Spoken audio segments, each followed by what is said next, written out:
रग रग गंगा के इस सीजन 2 के कार्यक्रम के मुख्य अतिथि आदरणीय जल शक्ति मंत्री गजेंद्र सिंह शेखावत जी, सूचना प्रसारण युवा खेल कल्याण मंत्री माननीय अनुराग ठाकुर जी,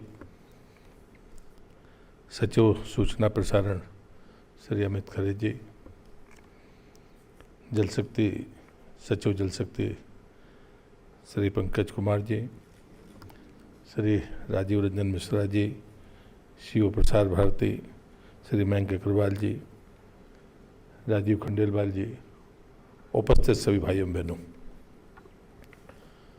अमृत महोत्सव को समर्पित सीजन 2 रग रग गंगा, जिसकी चर्चा राजीव रंजन मिश्रा जी ने की है, मैं उसकी पुनरावृत्ति करना नहीं चाहता,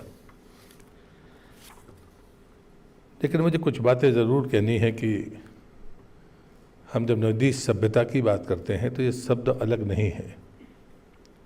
हमारी सभ्यता और संस्कृति नदी के किनारे ही फली फूली और हमारे विस्तार का जो भी इतिहास मिलता है वो नदी के किनारे ही मिलता है। पर जीवन की इस आपाधापी में कुछ गलतियां हमने ही की हैं। प्रकृति ने शायद हमारे साथ में वो छेड़खानी नहीं की जो हमने की है। मेरे आराध्य परम पूज्य श्री वासी जी कहते थे कि परिवर्तन प्रकृति का नियम है, इसकी चर्चा बहुत होती है, लेकिन परावर्तन प्रकृति का नियम है, इसकी चर्चा नहीं होती। जो हम करते हैं उसका जवाब भी हम ही को मिलता है। और मुझे लगता है कि जो पहला चरण था, मैं इसके लिए आदरणीय गजेंद्र सिंह जी को बधाई दूंगा कि सीजन 1 भी आपने जारी किया और अब सीजन 2 है जो अमृत महोत्सव को समर्पित है।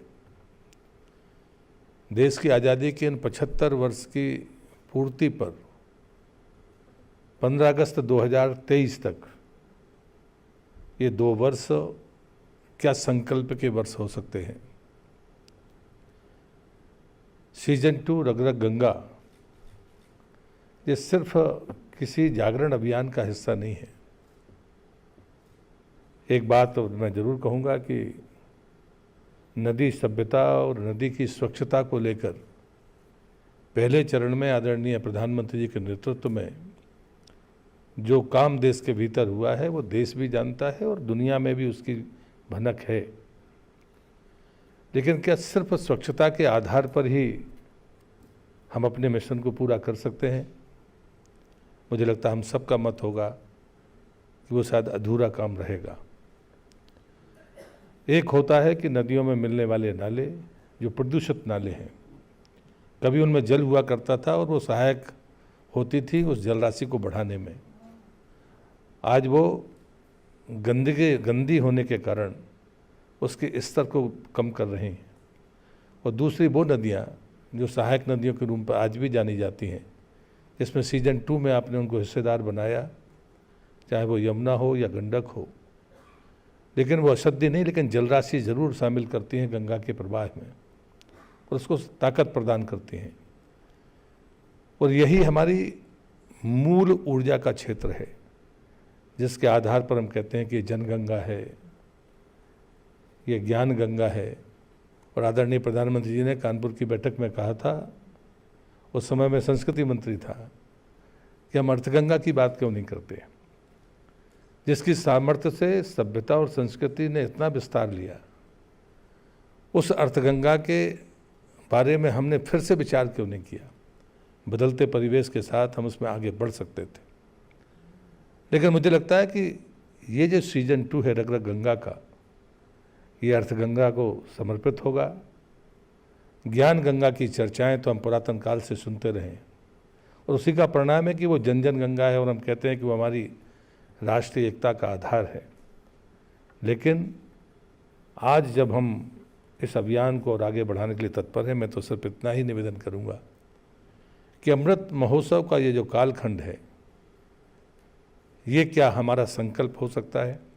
कल आदरणीय प्रधानमंत्री जी ने लाल किले की प्राचीर से जो शब्द उपयोग किया है, सबका प्रयास, सबकी भागीदारी, सबका सहकार, लेकिन इसके पीछे अगर कोई चीज़ जो सबसे ताकतवर है वो यही है कि क्या हम अपनी गलतियों को स्वीकार करके आगे बढ़ेंगे।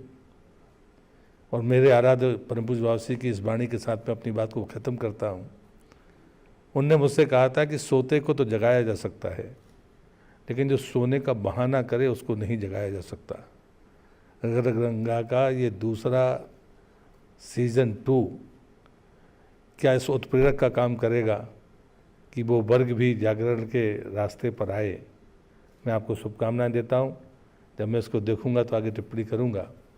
मैं नर्मदा का परिक्रमावासी हूं जो ग्लेशियर से नहीं निकलती। हम उसकी जलराशि के लिए समर्पित अगर हैं तो सिर्फ आस्था की दम पर, कि हमारी श्रद्धा है कि हम उसमें पैर नहीं रखेंगे तो हम शायद उसको स्वच्छ रख पाते हैं, गंदगी से बचा पाते हैं। पूरी तरह नहीं, लेकिन हमें गर्व होता है कि जो ग्लेशियर से निकलने वाली गंगा है, अगर उससे बेहतर नर्मदा जैसी नदी रह सकती है जो ग्लेशियर से नहीं निकलती, तो सिर्फ ग्लेशियर का जल नहीं होता, जो सहायक नदियां हैं, जो उसके आसपास के क्षेत्र हैं, वो क्या शुद्ध जल देकर उसे ताकतवर बनाने का काम करेंगे। हम सिर्फ स्वच्छता तक सीमित नहीं हैं। सीज़न 2 में हम इसी बात को लेकर आगे चल रहे हैं कि गंगा अपने पुराने अस्तित्व को, ऊर्जा को फिर से बिखेरेगी, जिसमें हम सबका सहभाग होगा। उसमें जो ताकत आएगी वही देश की ताकत होगी। इस अपेक्षा के साथ मैं फिर से आप सबको धन्यवाद करते हुए अपनी बात को समाप्त करता हूँ। वंदे मातरम।